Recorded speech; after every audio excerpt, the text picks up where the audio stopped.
Kamu merasa kesepian meskipun dikelilingi banyak orang, atau mungkin merasa ditinggalkan meski sebenarnya tidak sendirian. Penyebab perasaan kesepian. Perasaan kesepian bisa timbul karena berbagai alasan. Kadang, meski kita dikelilingi banyak orang, kita bisa merasa terasingkan atau tidak terhubung secara emosional. Bayangkan kamu berada di sebuah pesta dengan banyak teman, tapi kamu merasa tidak ada yang benar-benar mengerti atau peduli tentangmu. Itu bisa jadi karena kurangnya koneksi emosional. Kadang-kadang meskipun kita memiliki banyak hubungan sosial, kita mungkin merasa kurang terhubung secara emosional dengan orang-orang di sekitar kita. Ini bisa membuat kita merasa sendirian. Misalnya kamu sering berbicara dengan teman-teman tentang hal-hal keseharianmu, tetapi tidak pernah membahas perasaan atau masalah yang lebih dalam. Ini bisa membuatmu merasa kurang terhubung.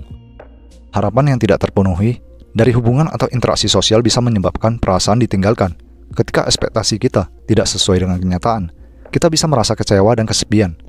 Kamu berharap teman akan selalu ada ketika kamu membutuhkan, tetapi mereka seringkali sibuk atau tidak responsif. Ini bisa membuatmu merasa ditinggalkan.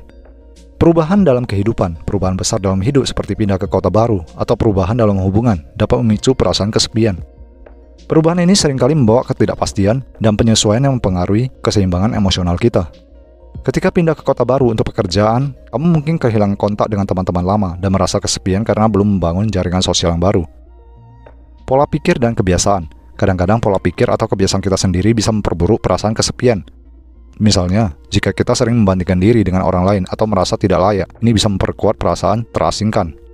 Jika kamu terus-menerus membandingkan hidupmu dengan kehidupan orang lain yang terlihat lebih bahagia di media sosial, kamu mungkin merasa lebih kesepian dan kurang puas. Perasaan ditolak atau tidak diterima bisa menyebabkan kita merasa kesepian. Ketika kita merasa tidak diterima dalam kelompok atau komunitas tertentu, kita bisa merasa terasingkan. Kamu mungkin merasa ditolak ketika bergabung dengan kelompok baru, dan merasa tidak diterima atau dihargai oleh anggota kelompok tersebut. Mengatasi perasaan kesepian dan ditolak. Bangun koneksi emosional. Cobalah untuk membangun hubungan yang lebih dalam dengan orang-orang di sekitar kamu. Berbagi perasaan dan pengalaman secara terbuka bisa membantu memperkuat hubungan. Kelola harapan. Sesuaikan harapanmu dengan kenyataan. Jika seseorang tidak memenuhi harapanmu, coba lihat hubungan dari perspektif yang lebih realistis. Terlibat dalam aktivitas sosial, ikut serta dalam kegiatan atau kelompok yang sesuai dengan minatmu, bisa membantu membangun koneksi baru dan mengurangi perasaan kesepian. Itu dia beberapa alasan kenapa kita sering merasa kesepian dan ditinggalkan, serta bagaimana cara mengatasinya.